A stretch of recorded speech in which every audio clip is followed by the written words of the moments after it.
I would cling on to those little pieces of healthy coping mechanisms and like a healthy relationship with exercise. And I would use that to justify the shady stuff I was doing.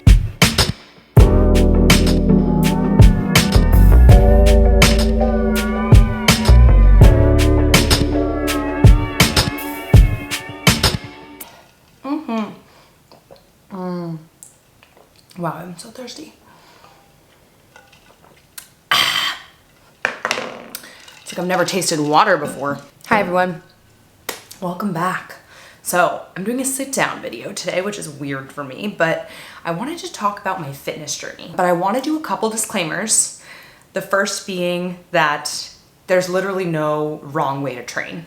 Like, I am in the camp of all movement is good movement. At the end of the day, it's just what makes your body feel good. So if you like to do cardio, amazing. If you like to strength train, awesome. If you like to do a combination of both, if you like yoga, if you like Pilates, like whatever makes your body feel good, I think that's the way you should be training. I definitely had sort of a long fitness journey and it was kind of winding to get me where I am today. But I also want to be realistic and be like, it's going to keep changing. I'm always kind of playing around with the way that I train because for me, it's just a source of like creativity and fun. So getting creative in the gym and trying new exercises and trying new forms of training makes me happy and just, it's creative and fun for me. So I don't know if this is like my final destination by any means. I think I could keep changing and growing and I might try something new and like fall in love with it. So who knows? So that being said, I'm gonna rewind. I guess I'll say high school. So when I was in like 8th grade, I remember just feeling very uncomfortable in my body. Looking back, I really didn't look any different than the other girls my age, but for some reason in my head, I looked very different than everybody else. And I had a lot of friends that were very tall and lanky and just like naturally kind of skinny and gangly, and I just didn't look like that, and I felt really uncomfortable. So going into freshman year of high school, I was like, I'm gonna make a change. And I started, of course, Googling, as most people do, sitting down and being like, how can I lose weight? How many calories should I be eating? Just typing random questions into Google and then being like, all right, Google says I should eat 2,000 calories a day. So I'm gonna start counting my calories and trying to just make sure I'm eating 2,000, which at the beginning seemed very like healthy and just sort of like mindful. It didn't feel obsessive yet. But I just would, adjust my portion sizes. So I'd be like, okay, the appropriate serving of ice cream is half a scoop of ice cream, so I'll eat half a scoop of ice cream. Or the appropriate serving of cereal is 1 cup, so I'd measure out 1 cup. And I didn't realize that this would lead into such a disordered territory, but with that also came exercise. So I think I remember just starting and being like, all right, I'm just gonna walk, run, or walk, jog. At this point, I wasn't playing sports anymore. I'd stopped playing like school sports. So I was definitely out of like prime time soccer shape from like being 11 or 12. That being said, I was like, I'll just get on the treadmill and walk, run for like 35 minutes. I did start to see changes in my body. I remember losing a bit of weight and I remember starting to get compliments from adults in my life, like my friends' parents and family when I would go see family, being like, oh, Kara, you look amazing. Like, you look so great. So immediately that was like reinforcing that I was doing the right thing and I needed to get even smaller. And it started that habit loop that so many women and men with eating disorders go down of like, this behavior is being reinforced. I'm gonna keep doing it and I'm gonna do it more. So what started out as like 3 days of running a week became 3 or 4 days of running. And I was getting myself up to like 3-4 miles, and then 4 days became 5 days. And pretty much all of freshman and sophomore year, I was running like 4 or 5 days a week. I'd go down on the treadmill, I'd watch the hills, and I'd run for like 3, 4, 5 miles. And I remember the guilt starting then of like, I can't miss a run. I remember waking up early to run before like holidays. If we had to drive to see family for Thanksgiving, I'd wake up at like 5 a.m. and run so that I'd be ready by the time we left at 8 or 9. And I remember being obsessive about it even then. And long story short, that definitely spiraled into an eating disorder. And I went into treatment the summer after my sophomore year of high school. And I did outpatient treatment 3 days a week. And part of that, I was no longer allowed to exercise. So I quit working out cold turkey. At that point, I went like, oh gosh, from like junior year of high school to like sophomore year of college. So like 3.5, 4 years without working out. In college, I was just like living it up. I was having the time of my life freshman year. I was like going out 5 nights a week, drinking whatever I wanted, eating whatever I wanted, like late night Domino's, going to the cafeteria with the unlimited meal plan and having like 3 dinners. And it honestly was so much fun. Like I loved freshman year, but I do remember by the time the end of sophomore year came around of college, I was very uncomfortable in my body. And I would just, that self-confidence would affect me when I would go out to parties or I would hang out with my friends, and I just didn't feel good. So summer after sophomore year of college, I was like, all right, I need to make a change again. This kind of coincided with a lot of like gut and health issues I was having. That was when I found out I was intolerant to gluten and dairy. I was having a lot of gut issues. So I decided to just make a big change in all fronts that summer. And I was like, I'm gonna get rid of the gluten and dairy. I'm gonna start to eat healthy, which to me meant pretty much like whole foods. I set up rules for myself. It became very rigid again, where I just was like, okay, I have to eat healthy, but I'm allowed to have like 1 sweet a day. So that could be like candy, cookies, treats, and I was allowed to have 1 a day. But then the rule was that I like couldn't have it if I was also gonna be drinking. So if I was gonna be going out to party, I couldn't have sweets that day because the alcohol replaced the sweet. So that summer before sophomore year, I started to lay down all these very rigid rules. And with that, I was like, all right, I'm gonna go back to the gym again. It's been a while. I'm recovered from my eating disorder. Little did I know I was definitely still having a lot of very disordered eating behaviors. But in my head, I was recovered. So I went back to the gym, and I think I started 3 days a week doing cardio. And I would just get on the elliptical and do cardio for like 3 days a week for like 30 minutes. And this was also, I should add, before like strength training was trendy. Like if you went on the Instagram Explore page, you didn't see like badass women lifting weights. You just didn't. It was like the dialogue was a lot about cardio and about being thin and small and less about looking strong. It was still kind of in that age where smaller was better. So I didn't even think about weightlifting. I was just like cardio. I liked seeing the number of calories burned on the machine. And then by the time I got back to school in the fall, I was a junior. And I remember noticing that so many girls at my college were runners. They would get on the treadmill and run 4, 5, 6 miles every single day. And I was like, all right, maybe I can work back up to that. I used to run in high school. I can do it again. So I started working my way back into running, and I would do like 30 minutes on the elliptical and then like 10 minutes on the treadmill. And slowly it became only 10 minutes on the elliptical and 30 minutes on the treadmill. And then I was only doing the treadmill. I'm a very competitive person, especially with myself and with my goals.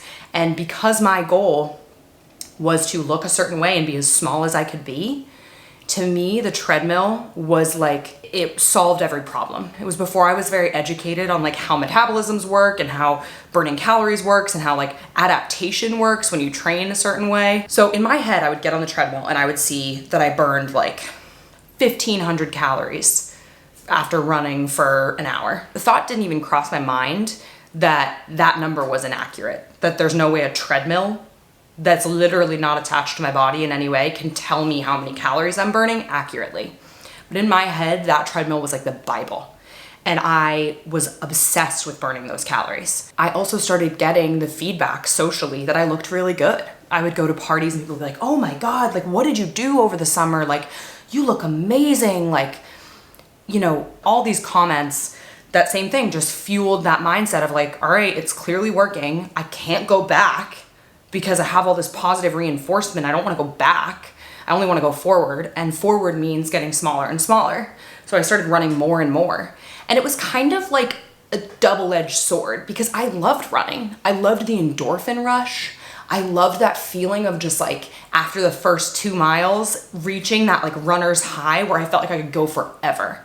And I started running outside and running on these long trail runs. It was a way for me to work through my thoughts. So there were definitely some like healthy behaviors that I was finding with exercise of like, this is a relief. This is like stress relief for me. The endorphins feel amazing. Then the other side of it was the extreme guilt, the extreme paranoia, the fear that if I didn't run a certain amount of days a week for a certain amount of miles, it didn't count or I wasn't doing good enough and my body would just revert back to the way that I did look, which in my mind was so terrible. And looking back at it now, I'm like, I didn't look terrible before, but I did in my head, and I was so afraid to go back to that. So what started as like 5 miles a day became 6 miles, 7 miles, 8 miles. And I didn't allow myself to run less than that. So I had to run, no matter if I was in pain, if I was like throwing up, if I was on my period and I was like cramping, I would force myself to stick out those 8 miles. And I would do it 4 or 5 days a week.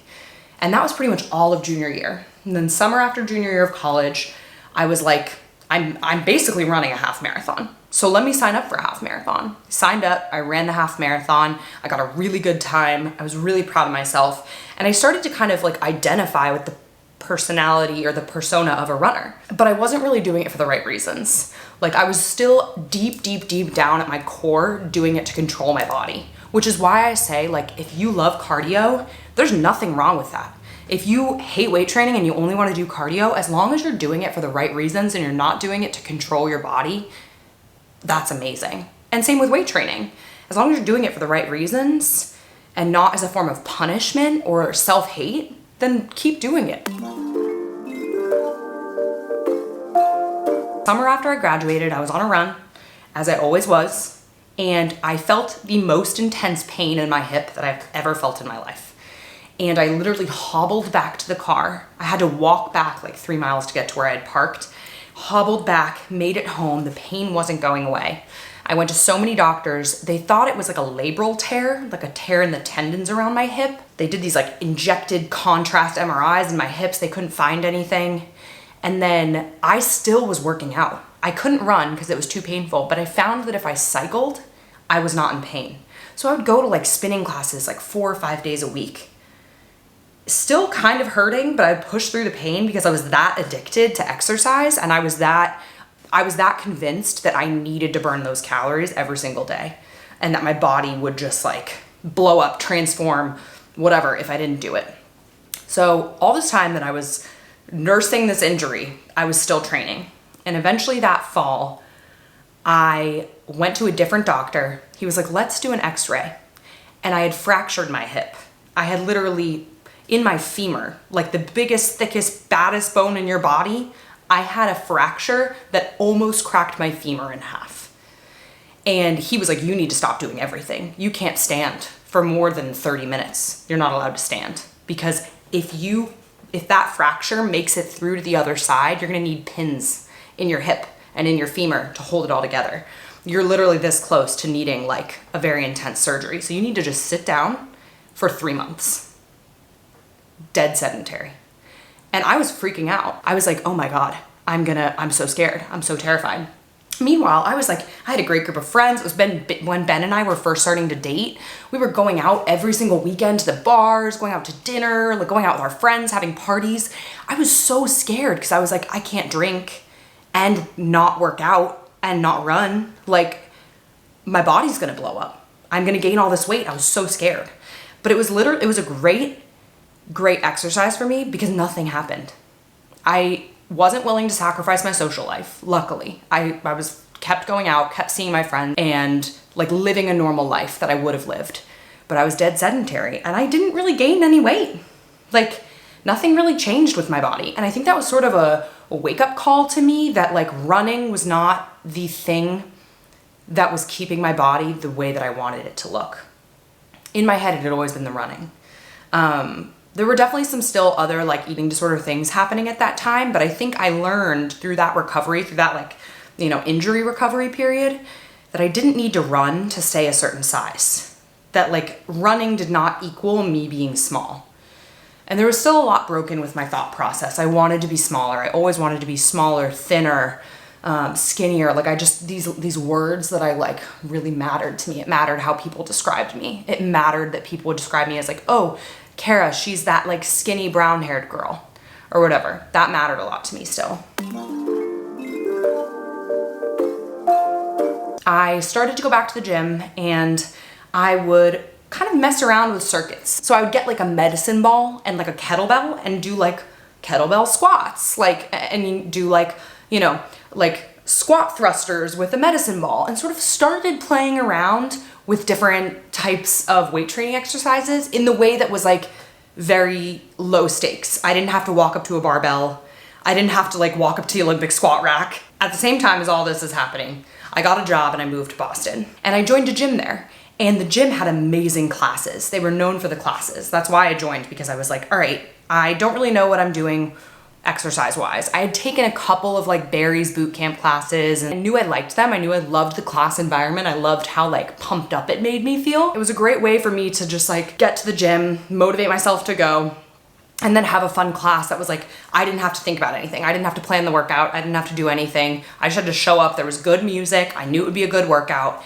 And at this point, I really started to exercise and separate myself from the calories burned, because I felt like I would get to the end of this class and I would look at my Apple Watch and I'd be like, okay, it says I only burned like, 400 calories. When running, I used to burn 1,500 calories, which I'm putting in quotations because I definitely wasn't burning that much, but I thought I was, because that's what the treadmill told me. So I would get to the end of this class dripping in sweat, just like sweaty, sore, a puddle on the ground, and be like, I only burned 400 calories. And my brain started to be like, clearly that was hard. That was really challenging. So maybe the calories don't matter. Like maybe it's not important, the calories that I burned, because my body is telling me that this was a really challenging workout. So I started to kind of like challenge that thought of calories burned equals successful workout. I would call them like Metcon classes, metabolic conditioning. So they had some components of weights, but the weights were a little bit lighter, and it was more focused on like strength training plus conditioning. And that's where I fell in love with that like form of training. I loved doing like goblet squats and then right after doing 20 burpees. I started to notice that I was building muscle, and I started to have that kind of like, strong looking physique that I never got when I was running. And when I was just doing only cardio, I started to finally see muscles, and I was like, oh, this is sick. I love this. Like, this is what I thought if I just ran and ran and ran, I would eventually look like this, but I can still look like this without sitting on the treadmill for an hour and a half. And all I have to do is like a 45-minute Metcon class, and I feel great. So I started doing that a lot more, and I loved it. And I also like took enough of those classes that I realized I could kind of build my own workouts. So I'd pick a couple of the moves that I learned during the class, put them together, and build my own circuits when I had to go to the gym and I couldn't take one of those classes. So that's definitely where I fell in love with like circuit training. And I still train that way to this day. I just don't do it every single day. I may do it like once a week or once every 2 weeks. Around this time, I started to kind of have my second eating disorder, which was a lot more serious than the first and a lot more intense because I was a lot older, and I was using that eating disorder to cope with a lot more than I was in my first eating disorder. It was very much an outlet for my anxiety, for my OCD, my mental health. I was channeling it all through this eating disorder. As I went into recovery for that second eating disorder, I was very sick and I was in a very bad way. And because of my weight and how low my heart rate was, I wasn't exercising anymore. My doctor basically was like, you can do yoga and very low intensity Pilates, and that's all. So I stayed at the same gym, but I would only go to their yoga classes. I stopped doing spinning. I stopped doing metabolic conditioning. I stopped doing, the higher intensity classes, and I started only doing yoga 3 or 4 days a week. And I did that for a few months until I was kind of a little bit more weight restored, and I was a little bit in a healthier place that I could sustain other types of training. I still wasn't doing high intensity exercise, but I knew I was eating enough that I could kind of experiment with new training. Right around this time too, Ben and I were moving to San Francisco, and I was slowly restoring my weight, and I was also following a lot of weightlifting girls on Instagram. They were all girls that were really into strength training, like bodybuilding style strength training, not HIIT workouts, not conditioning, literally just true hypertrophy bodybuilding style workouts.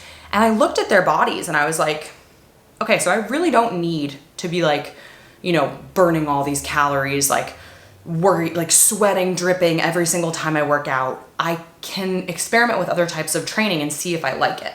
The gym with the classes, I couldn't afford in San Francisco. Everything is like $8 million here, so I couldn't afford that gym. So I had to join just like a small, cheap local gym, and I knew I kind of needed to like take my training into my own hands again.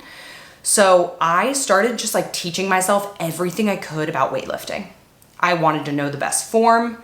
I wanted to know, how to structure workouts, how to do compound movements, like how many sets and reps I should be doing in every workout for every exercise. And every single night after work, I would just Google. I would teach myself everything I could at night. I would watch YouTube tutorials. I would read articles online. And then I would slowly put together my own workouts. I would just open my notes app on my phone, put together strength training workouts for myself. They were definitely more like bodybuilding focused or style, with like more focus on hypertrophy, a little bit more focus on volume and sets and reps.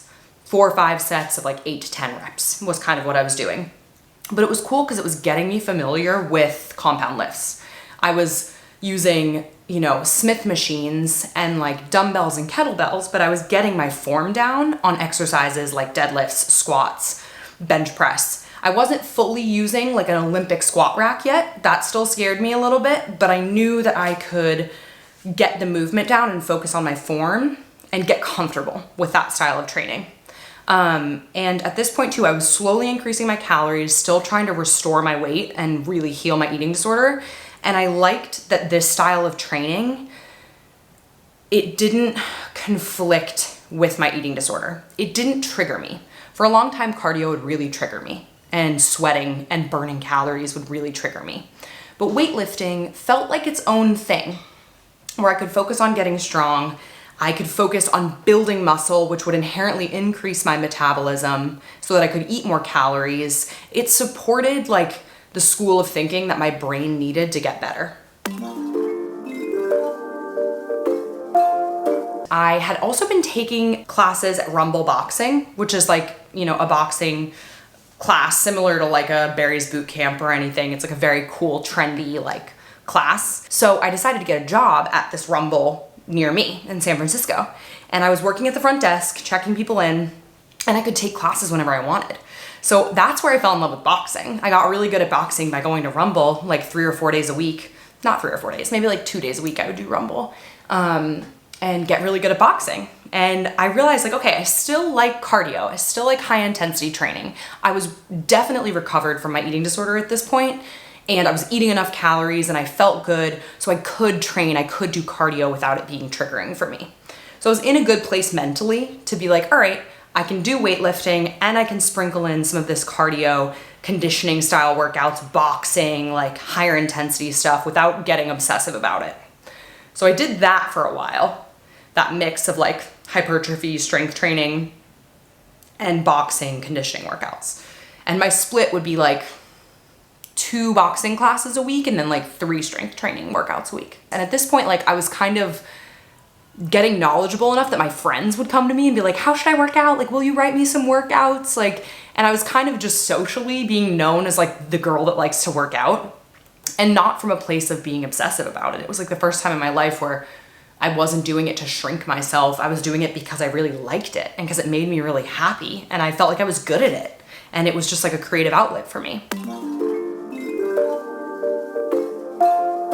During COVID, just deciding like, screw it, I'm gonna start my Instagram account, I'm gonna get my personal training certification, and I'm gonna really like dedicate more of my time to fitness, more from like a professional lens than just like a hobby. That's when I really started to like get into the weeds with writing programs, writing workouts, and like just really kind of immersing myself in it was during COVID. Got certified, and I kind of for the whole year of COVID was doing circuit style workouts. I only had like 2 30-pound kettlebells and then some dumbbells that were like adjustable. So they could be anywhere from like 5 pounds to like 25 pounds.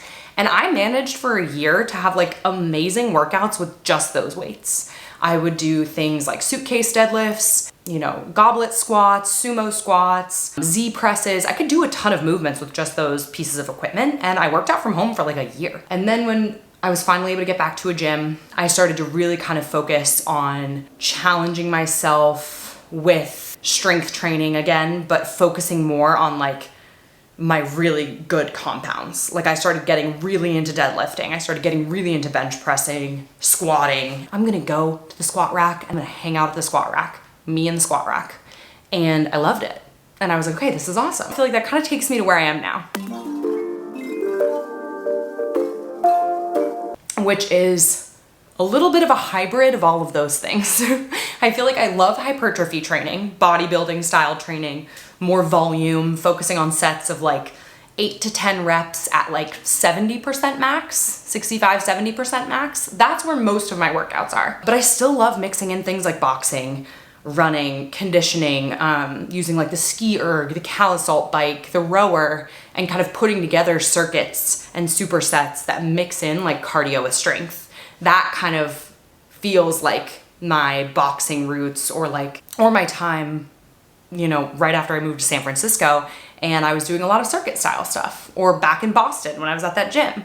So now I feel like I've like pulled it all together and I kind of just do a mix of everything.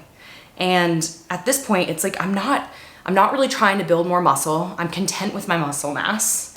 I'm not really trying to burn more fat or drop my body fat percentage. So I'm just working out in a way that is fun and like makes me happy. And it's kind of a mix of all of those things. I've been talking for a year and a half. But that being said, I do get a couple of questions that like I always get on TikTok and Instagram, and I wanted to answer them in this video because they kind of relate to this topic. Aside from the question of how did you get into working out, which I feel like I just answered with that saga of a story.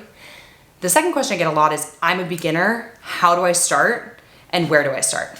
And I would say it's totally fine to not walk up to the squat rack on your first day at the gym. That's intimidating. It's very scary and it's honestly just like overwhelming. I really like how I started. I love starting with classes, especially like classes that do have an element of weight training and strength training in them, because it teaches you how to do most movements. Like you'll probably learn a squat, a deadlift, even if you're just using dumbbells or kettlebells, you'll kind of get movement patterns down. And I think it's a good introduction that doesn't feel as overwhelming. You're in a class environment, you have this instructor that's pumping you up, they can kind of help check on your form. It's a good safe space to learn some movement patterns. I also think working with a personal trainer at your gym, if you're in a financial place to do so, is a great way to start, because they can do a good job of helping you get on the squat rack and like really help with your form early on. So I do recommend that if I wasn't in a place financially to do that, so that wasn't an option for me. But if it is for you, I think it's a great way to learn form. Another question I get is that people struggle with finding a routine and sticking to that routine. And they ask like, how can I stay motivated? Like, how do I build the discipline? And for me, it was allowing myself to change and to grow and allowing my routine to change. I think forcing myself into a box would either get obsessive for me or it would make me just stop going. Allowing myself to kind of try new things and find what made me happy kept it interesting. Trying things like boxing, trying things like, another thing I get asked is like, is it okay for me to train for a physique related goal? And I think, yes, it is, as long as you're protecting your mental health and as long as you're not letting it get obsessive. I will say that in my experience, it's easier to stay motivated if you have a reason to train that's a little bit deeper than looks. For me personally, it might not be the same for everybody, but it's always been easy for me to stick to my routine because it does so much for my mental health and it's literally my biggest stress reliever. So that to me is more motivating than looking a certain way any day. Like that will keep me going back to the gym. So if you have a physique related goal, I think it's okay as long as you don't get obsessive. But I also think it's important to have non-physique related goals too, because that will it'll build a deeper relationship with fitness. Another question I get asked all the time is, do I track my macros? What do I eat? How do I eat? I just did a full week of eating. I'll put that in the card above, but I'm an intuitive eater and it's mostly because of all of my stuff with my eating disorders. I can't track anything without it getting obsessive, so I don't track. And I'm still able to reach my goals and train the way I like to train and have like a fit athletic physique without tracking. So it's definitely possible. I'm happy to do a deeper sit down video on that too, if that helps. But I hope you guys enjoyed this video. It was a long one. Please feel free to drop any questions in the comments. As always, I will respond to them. But I love you guys. Thank you for watching, and I will see you soon. Bye.